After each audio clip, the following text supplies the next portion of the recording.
Hey guys, it's your girl T and it's time for another recap of Young and the Ratchet, aka Loving Hip Hop ATL. So Monday night we had a good old funky time on Twitter, once again going in on all the fuckery that went down. So let's go ahead and get started. So in the opening scene, we pick up where we left off last week, and basically Carly Red and Young Jock's jump off Kadia. They're into it. Carly asks Kadia once again, "Are you fucking my man?" And Kadia's like, "Yes, bitch, every night." And so then Carly goes to swing on her and hit her in the face with the purse. And then when I tell y'all, Kadia just went running after Carly and literally jumped on this girl and started beating her ass. I was cracking up. I'm like, Lord, please don't break Carly's AARP having ass hip, okay? We need her to have her hips so she can walk in them 6-inch heels. Kadia went hard as hell. You know, it's that awkward moment when you think that you can fight and you go to instigate a fight, but then you end up getting your ass whooped.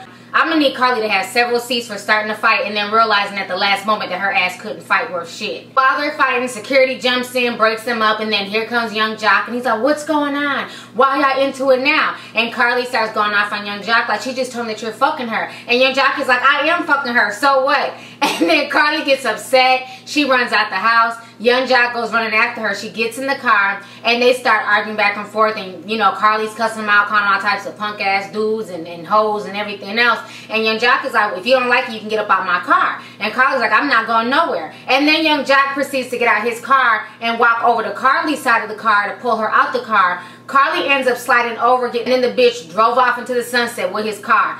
When I tell you, when she did that shit, I fell the hell out. And then Young Jock was like, "Man, what am I gonna do now? She done took my car." And then Kadia's like, "I told you Carly Red was crazy as hell." And then Young Jock was like, "You know what? I guess I'm gonna have to get a ride from your ass then." And then they ride off into the sunset. That whole scene was just straight up messy. Moving on to the next scene. So the next scene we have Bambi and Lil Scrappy, and they're walking down the street. You can just hear the birds chirping and you can see the sunshine, and it looks really, really sweet and romantic. And Bambi's telling Scrappy about how Mama Dee came over to her house to make her some soup, and how her and Mama Dee are getting along a lot better. And you know how she really loves Scrappy and how she's hurt about losing the baby. And Scrappy's like, "You know what, I'm hurt too. I wanted a little man, I wanted a little homie, but we can always try again." And Bambi's like, "Nah, you know, you're telling me that you're not in love with me. Why should I have a baby by you?" And Scrappy's like, "You know what, well yeah, I'm not in love with you, but I got love for you." I mean, this whole scene was just so damn backwards. It's like, how do you say that you want to have a child with somebody that you're not in love with? That makes no sense. Why bring a child into this environment when y'all's not even technically really together like that? Y'all are just having sex.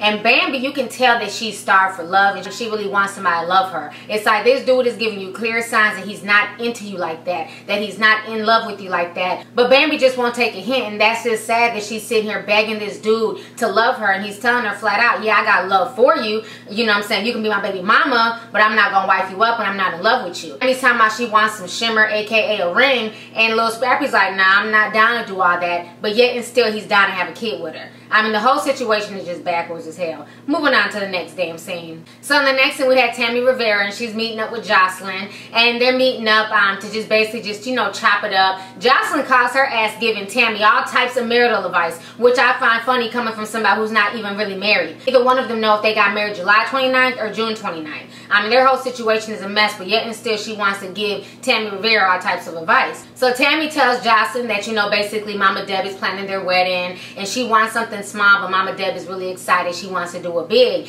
And then she shows Jocelyn her finger, and her finger is tatted, and Jocelyn's like, "No, honey, you know, that's cool, whatever, but you better make sure he puts a ring on that finger, because a lot of these dudes out here ain't shit, and they'll turn around and give that ring to somebody else." You know, she's just steadily dishing out all this advice. So then Tammy decides to start being messy, and Tammy decides to ask Jocelyn about Mimi's sex tape. So Jocelyn automatically is feeling some type of way, because you know she can't stand Mimi, and she's like, "You know what, don't nobody got time for that pilgrim. Mimi is a straight up pilgrim. She will claim anybody. She will claim any territory." When I tell y'all, when Jocelyn called Mimi a pilgrim, I fell the hell out. You know what I'm saying? Like, that whole scene was just crazy as hell. And then they're just going back and forth. They're talking shit about Mimi. And basically she's like, "You know what, she's half a century and all this other stuff." And she's talking about her age as if you had some type of miracle drug for the fountain of youth. You're not going to be 28 forever, Jocelyn, so I wouldn't keep calling Mimi old. I find it funny that Jocelyn's always clowning Mimi's age. Yes, Mimi's a lot older than Jocelyn, but Mimi's the same age as her husband, so what the fuck is Jocelyn talking about?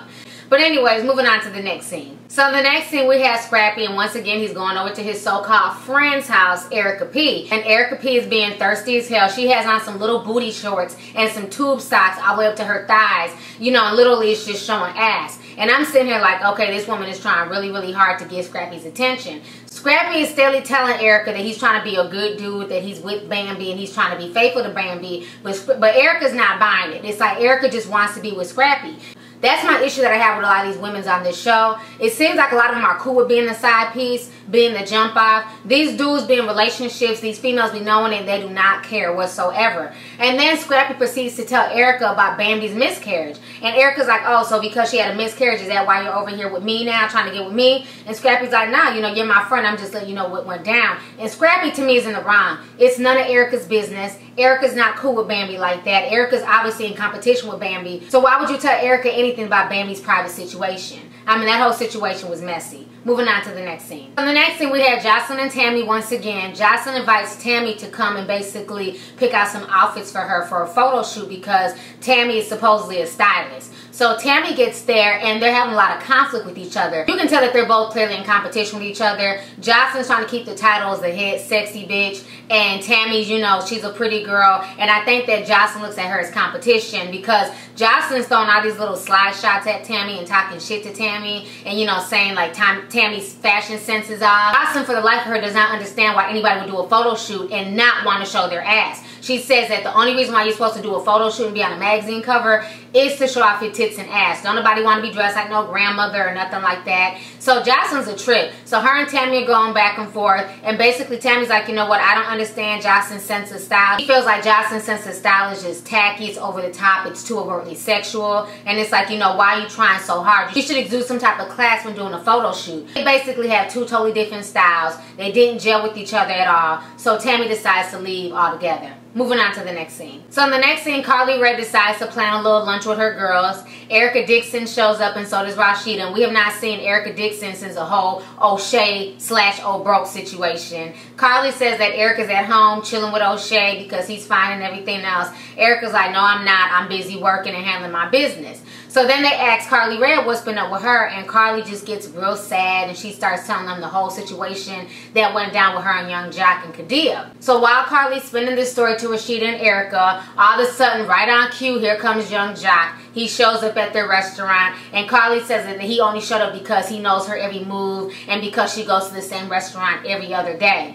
Which is bullshit. We all know it's part of the script. Young Jock is not stalking you, boo. Mona Scott told his ass, Carly Rae is here, and you need to be there at such and such time. So once Young Jock gets there, they start talking about the situation, and Carly starts crying. The waterworks come down, and she's boo-hooing it. And how could you treat me like this? Like, she's just really upset, and somehow, with her crying and everything else, somehow Young Jock turns everything around to be her fault. You know what I'm saying? Now it's her fault because she was in the studio flirting with Jeremiah. Now it's her fault because she plays a lot of games. And then Carly was just cool with that. So you flirting with somebody equates to him fucking somebody else every single night after he gets done fucking with you. Okay, where they do this at? And while these fools were crying and making up and carrying on, my ass was sitting on Twitter totally unbothered by this entire ratchet ass, scripted ass situation. Moving on to the next scene. So in the next scene, Rasheeda decides to make an appointment at the spa. She invites Mimi and she wants to bring Tammy along so that way she can introduce Tammy to Mimi because they've never met. So while they're at the spa, Mimi is once again holding on to that story about their bag being stolen while they were out of town in Mexico. Which is funny because once the sex tape did come out, we could clearly see that this was Mimi and Nico's bedroom. So somehow her bedroom magically floated to Mexico with her. Mimi is just determined to hold on to this story. So while she's telling this story, Rasheeda's like, well, you know what? If that's what you need to do to get your money, it is what it is. So then once again, Tammy decides to start being messy, and she tells Mimi about the whole situation that went down at Jocelyn's photo shoot and how they didn't agree with each other on their fashion senses and how they kept kind of getting into it and how Jocelyn kept throwing shots at her. And I just felt like Tammy was just doing too much. You know, one minute you're with Jocelyn talking shit about Mimi, then the next minute you're with Mimi talking shit about Jocelyn. I'm keeping my eye on Tammy because it seems like Tammy's stirred up a lot of shit. Moving on to the next scene. So in the next scene we have Benzino, and Benzino is saying that he received a mysterious call from Don and that he's supposed to be meeting up with Don. So Don ends up showing up, and right on time, not even a minute later, here comes Mimi Foss walking through the door. So Mimi Foss is walking in the door, and Benzino's shocked. He's like, you know, why the hell is Mimi here? You know, I don't get this. I didn't know Mimi and Don was cool. So Mimi comes, and she basically tells Benzino that he needs to write a retraction in Hip Hop Weekly because Jocelyn and Stevie J are not really married, and they brought proof. And their proof is in the form of text messages and print screens. In my personal opinion, I feel like if Mimi is so happy with Nico and she's so happy with her new situation, why the fuck is she so worried about Jocelyn and Steve and what they're doing to get their money? This broad has a porno tape out here, hanging on a shower rod, having sex, knowing she has a 4-year-old daughter at home that she has to raise. Her videos all over the internet, still getting clowned to this day. Yet and still she has all this time to invest in Jocelyn and Stevie J's situation. I'm gonna need Mimi's ass to have several fucking seats for that entire conversation. First of all, it's none of her business. She needs to move on with her life and stop worrying about Jocelyn and Stevie J and what they got going on. I swear Mimi and Don are both some miserable ass bitches. They stay reporting live from another bitch's business. Moving on to the next scene. Next thing we have Rasheeda, and Rasheeda decides to bring an audience with her to go confront Jasmine at the sports bar. And the audience member that she chose to bring with her is Kalima's great Kool-Aid colored haired ass. You know what I'm saying? I didn't understand the point of Rasheeda's big grown ass bringing Kalima with her. And Kalima was just super New York, super ratchet, super hood boogerish. I'm like, Kalima needs to have several seats. She was just doing the most in this scene. So they get there to the sports bar and they tell Jasmine that she needs to sit down with them so they can have a conversation with her. And Jasmine looks scared to death. And Rasheeda asks Jasmine, are you having sex with Kirk? Are you smashing my husband? And of course, Jasmine says no. I mean, really, Jasmine's not about that life. This is not Kadia we're talking about. This is not Bambi. This is not Erica P. I don't see Jasmine being honest about smashing Kirk, even if she was. So Rasheeda's talking to her and she's saying that she didn't, that they were just cool. They talked on the phone a few times about her watching Baby Carter. And Kalina starts going off on her, talking about, well, you know what, I don't trust you. I don't trust your honey colored hair. You know what I'm saying, you're a cute girl, you smell good, so I won't put nothing past you. And she just, to me, personified the whole bitter, dark-skinned girl thing. You know, it's almost like she was more upset than Rasheeda was. Why are you so invested in their situation? It's like she had so much to say about this young girl. Yeah, she's cute. Yeah, she got a cute shape. Like, she was just on some hater shit and she just kept throwing salt. My thing is, this is Rasheeda's situation, so it's for Rasheeda to handle. Rasheeda did not need to bring Kalina with her. It just made her look really, really weak by bringing her with her. She didn't need an audience for that because Jasmine's not that type of girl that you need to bring somebody for. Now, if she was going to go confront a Jocelyn type female or a Kadia type female, I could understand. We all know Jasmine ain't gonna bust the grape. Moving on to the next scene. So in the next scene, Benzino decides to call Stevie J and Jocelyn in for a meeting. You know, he tells them he's really happy about the Hip Hop Weekly cover, but that Don and Mimi done dropped the bomb on them and that they need to be aware of the situation. So Benzino tells them that Don and Mimi have told him that their marriage is not real and that they want a retraction in Hip Hop Weekly. And Stevie J ends up calling Don and Mimi the Golden Girls and starts going in on them, and Jocelyn gets really pissed off, and once again she's tired of Mimi's shenanigans, and she's saying that Don is a broke hoe and that they need to stay out of her business. You know, so the whole situation is messy, but yet and still, neither one of them are really denying or admitting that their marriage is real or fake. The whole situation is still shady as hell. But Benzino just told them that, you know what, they need to get this figured out. They need to get everything sorted out. Maybe they need to talk to Mimi and Don. At that point in time, Jocelyn gets mad. She gets up and she says to Benzino, if you bring up Mimi's name to me again and this whole situation to me again, I'm about to start being pissed off at your ass because I'm tired of it. I'm tired of these tired bitches being up in my business. And then Jocelyn grabs her coat, her glasses, and she storms out the room. Moving on to the next scene. So in the next scene, Mama Dee decides to throw a 30th birthday party for her baby Scrappy. So she's throwing the party and she's there with Bambi, and her and Bambi are chopping it up, and she tells Bambi to feed Scrappy cake,